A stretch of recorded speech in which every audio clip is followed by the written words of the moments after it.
হয়েছে। কিন্তু সেই জুলাই বিপ্লবের মধ্যে হঠাৎ করেই ভেসে উঠল একটা সেগমেন্ট, যে সেগমেন্টে লেখা দুইটা প্রাণীর সঙ্গে লেখা long live China Bangladesh friendship.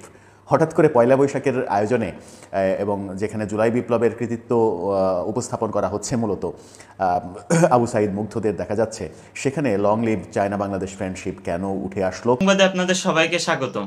তো প্রিয় দর্শক, বর্তমানে বাংলাদেশে যে পরিস্থিতি চলছে তারই উপর ভিত্তি করে আপনাদের সামনে কিছু গুরুত্বপূর্ণ ভিডিও নিয়ে হাজির হয়েছে। তো ভিডিও শুরুটা দেখে আপনি বুঝতে পারছেন যে আজকের ভিডিওটা কতটা গুরুত্বপূর্ণ এবং কোন বিষয়টিকে ইঙ্গিত করছে। তো যারা ভিডিওটি অন করছেন তাদের বলবো আপনারা না টেনে পুরো ভিডিওটি দেখতে থাকুন, তাহলেই বুঝতে পারবেন আজকের ভিডিওটা কতটা গুরুত্বপূর্ণ এবং কোন বিষয়টিকে আসলে নির্দেশ করছে। তো আমি আর এই বিষয় নিয়ে বেশি কথা বলবো না, তো চলুন আমরা দেখে আসি সেই কাঙ্ক্ষিত ভিডিওগুলা। তার আগে বলবো, যারা এখনো পর্যন্ত চ্যানেলটি সাবস্ক্রাইব করেননি অবশ্যই চ্যানেলটি সাবস্ক্রাইব করে পাশে থাকা বেল আইকনটি ক্লিক করে রাখবেন। আর যারা ইতিমধ্যে চ্যানেলটি সাবস্ক্রাইব করে রেখেছেন তাদেরকে অসংখ্য ধন্যবাদ। তো চলুন দর্শক, ভিডিওটিতে একটি লাইক দিয়ে আমরা সবগুলো ভিডিওর আলোচনা ধারাবাহিকভাবে দেখে তারপরেও আসি। বাংলাদেশ সরকার এভাবে ঘটা করে নববর্ষের আয়োজনে অপ্রাসঙ্গিকভাবে চীন বাংলাদেশ বন্ধুত্বের কথা প্রচার করছে। এর উদ্দেশ্য কি? চীনের সঙ্গে বন্ধুত্ব অতি মাখামাখি করতে গিয়ে, যদিও তার ফিডব্যাক কিছুই পায়নি বাংলাদেশ, কিন্তু সেটা করতে গিয়ে এবং চীনের সঙ্গে চিকেন নেক নিয়ে কথা বলতে গিয়ে নতুন বিপদ হয়েছে। ভারত বাংলাদেশের সঙ্গে ট্রান্সশিপমেন্ট চুক্তি বাতিল করেছে, যার ফলে বাংলাদেশের রপ্তানি কার্যক্রম ভয়াবহ আকারে বাধা পাবে। সেই দৃশ্য তো আমরা দেখেছি। আমেরিকার খপ্পরে নতুন করে পড়তে হতে পারে সেই আশঙ্কা যখন চীনের সঙ্গে দহরম মহরম সম্পর্কের পরপরই আলোচনা হচ্ছিল, তখন আবারও এই যে long live China Bangladesh friendship, এই ব্যাপারটাকে ঢাকঢোল পিটিয়ে সামনে আনা হলো কেন? সেই প্রশ্ন এখন উঠেছে। সেই প্রশ্ন যখন উঠেছে তখন সরকার কি একগুঁয়ে অবস্থায় থাকছে? ডক্টর ইউনূসের শুধুমাত্র ওই চিকেন নেক নিয়ে চীনের সঙ্গে আগ বাড়িয়ে কথা বলতে গিয়ে ভারত ট্রান্সশিপমেন্ট চুক্তি বাতিল করেছে।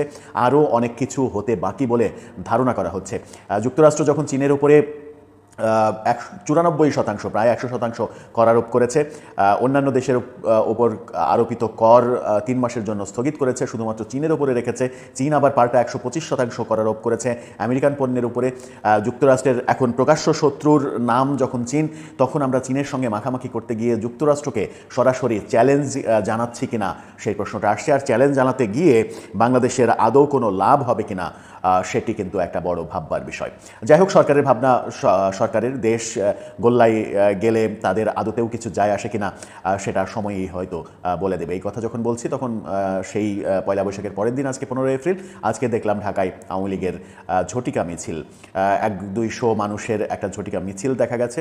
মোটামুটি 5 আগস্টের সরকার পতনের পরে গোপালগঞ্জ ছাড়া এরকম বেশ কিছু জনগণ নিয়ে ঝটিকা মিছিল দেখা যায়নি রাজধানী ঢাকায়। সেরকম একটি ঝটিকা মিছিল হলো। সেই ঝটিকা মিছিল থেকে তারা কি বার্তা দিতে চাইলো সেটা তো মোটামুটি বোঝাই যায় যে তারা নতুন করে সামনে আসার চেষ্টা করছে। নতুন করে সামনে আসার যখন চেষ্টা করছে তারা, তখন সেটা নিয়ে নিশ্চয়ই সরকার নতুন করে ভাববে। সরকারের পরিকল্পনাতেও সরকার পরিবর্তন আনবে। বেশ কিছুদিন থেকেই কথাবার্তা কানাঘোষা চলছিল। প্রথমে 12 তারিখ, তারপরে 15 তারিখ নিয়ে বেশ কানাঘোষা চলছিল যে ঢাকায় জমায়েত করবে আওয়ামী লীগ, কিন্তু সেরকম কিছুই দেখা যায়নি।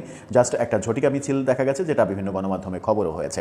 এই কথা যখন বলছি তখন আগামীকালকে সরকারের সঙ্গে বিএনপির সংস্কার নিয়ে সেই কাঙ্ক্ষিত বৈঠক রয়েছে এবং বিএনপির 2 নেতা সালাউদ্দিন আহমেদ এবং মির্জা আব্বাস স্পষ্ট জানিয়ে দিয়েছেন, সরকার যদি নির্বাচনের রোডম্যাপ আনুষ্ঠানিকভাবে ঘোষণা না করে ডিসেম্বরের মধ্যে, তাহলে আন্দোলনে নামবে বিএনপি। এই আন্দোলনের কোনো বিকল্প নেই। তারা এও বলেছেন যে যারা ডক্টর ইউনূসকে 5 বছর রাখার পরিকল্পনা করছে, 5 বছর রাখার কথা সামাজিক যোগাযোগ মাধ্যমে উত্থাপনের চেষ্টা করছে, তারাই ডক্টর ইউনূসকে চূড়ান্ত অজনপ্রিয় করে ছাড়বে। ডক্টর ইউনূসকে এতটাই নিচে নামিয়ে ছাড়বে যেখান থেকে ডক্টর ইউনূসের আর উত্তরণের কোনো পথ থাকবে না। এই কথা যখন বিএনপি বলছে, তার মানে হচ্ছে যে বিএনপি সরকার যখন নানা রকমের দ্বিধাদ্বন্দ্বের মধ্যে রয়েছে, নির্বাচন কখন হবে, আদৌ হবে কিনা, 5 বছর ক্ষমতায় রাখার প্ল্যান চলছে এবং এই প্ল্যানের অংশ হিসেবে আমরা দেখেছি গতকালকে নারায়ণগঞ্জে মার্চ ফর ইউনূস একটা কর্মসূচি করা হয়েছে। মার্চ ফর গাজার পরে এবার মার্চ ফর ইউনুস করা হয়েছে। মার্চ ফর গাজায় লক্ষ লক্ষ মানুষের সমাবেশ দেখা গেছে, কিন্তু মার্চ ফর ইউনুস এই সমাবেশে বোধহয় কোটি কোটি জনগণকে আমরা দেখলাম একটা ব্যানার হাতে। সেই ব্যানারের পেছনে 10 থেকে 11 জন মানুষ দাঁড়িয়ে তারা মার্চ ফর ইউনুস করছে, ইউনুসের জন্য মার্চ করছে। মার্চ করতে করতে তারা কোথায় যাবে, কোন ভূমধ্য সাগরে গিয়ে পতিত হবে, সেটা একটা বড় বিষয়। এই কর্মসূচি, এই যে অসম্মানজনক কর্মসূচি, 10-12 জন নিয়ে মার্চ ফর ইউনুস করার এই যে অসম্মানজনক কর্মসূচি, ডক্টর ইউনুসের মতো এত বরেণ্য একজন ব্যক্তিকে যে অসম্মান করা হচ্ছে, সেটা কি ডক্টর ইউনুস বুঝছেন না, কিংবা তত্ত্বাবধায়ক এই অন্তর্বর্তীকালীন সরকার বুঝছে না? নিশ্চয়ই বুঝছে। বুঝেও কেন তারা চুপ থাকছে? কেন ডক্টর ইউনুস এখন পর্যন্ত বলেননি যে তোমরা এই সব যে বাজে কথা বলছো, 5 বছর রাখা, 10 বছর রাখার কথা, এরকম বাজে কথা তোমরা বাদ দাও? কেন সার্জিসকে ডেকে নিয়ে বললেন না যে তুমি এই ধরনের ফেসবুক পোস্ট কেন দিলে? আমি ডিসেম্বরের পরে একটা দিনও থাকতে চাই না, নির্বাচন দিয়ে সসম্মানে চলে যেতে চাই, এরকম কথা ডক্টর ইউনুস কোথাও বলেছেন? বলেননি। তার মানে তার সাঁই রয়েছে। তার সাঁই যেখানে রয়েছে, সেই কাজটা হচ্ছে 10-12 জন লোক নিয়ে মার্চ ফর ইউনুস ব্যানার টাঙিয়ে। তার মানে কি এই 10-12 জন লোক থেকে আস্তে আস্তে আস্তে আস্তে এটা সারা বাংলাদেশে ছড়িয়ে দেওয়ার প্ল্যান? সারা বাংলাদেশ থেকে এরকম ছোট ছোট ছোট ছোট দাবি, তারপরে একটা বড় জমায়েত, সেখান থেকে বলা হবে যে ঘোষণাই দেওয়া হবে ডক্টর ইউনুস আরও 5 বছর কিংবা আরও 10 বছর ক্ষমতায় থাকার ম্যান্ডেট জনগণ দিল। সেরকম কিছুই কি হবে? যদি ঢাকায় 2 লক্ষ মানুষ সমাবেশ করেও ঘোষণা দেয় যে ডক্টর ইউনুসকে আরও 5 বছর ক্ষমতায় থাকতে হবে, সেই ম্যান্ডেট দেওয়া হলো, সেটা কি বাংলাদেশের জনগণের ম্যান্ডেট হবে? বাংলাদেশের 18 কোটি জনগণ সেই ম্যান্ডেট কি মানবে? সেই প্রশ্নগুলো সামনে এসেই যায়। এই যে নির্লজ্জ কার্যক্রম চলছে, যে কার্যক্রমের কোনো ম্যান্ডেট নেই, যে কার্যক্রমের জনপ্রিয়তা শুধুমাত্র সামাজিক যোগাযোগ মাধ্যম কেন্দ্রিক। আমরা গতকালকেই দেখেছি যে এনসিপি, নতুন রাজনৈতিক দল, তারা সামাজিক যোগাযোগ মাধ্যমে এত জনপ্রিয় যে চিন্তাই করা যায় না তাদের জনপ্রিয়তার মাপকাঠি, জনপ্রিয়তার ব্যারোমিটার কত উচ্চে। অথচ কালকে পয়লা বৈশাখের প্রোগ্রাম করলো তারা, যেখানে আহ্বায়ক নাহিদ ইসলাম, সাবেক উপদেষ্টা, তিনি বক্তব্য দিচ্ছেন। বেশ কয়েকজন সারিবদ্ধভাবে মঞ্চে দাঁড়িয়ে আছেন পাঞ্জাবি পাজামা পরে। সেই বক্তব্য দেওয়ার সময় ওখানে 100 লোকেরও সমাবেশ দেখা যায়নি, যে 100 লোকের মধ্যে 50-60 জনের বেশি হচ্ছে সাংবাদিক।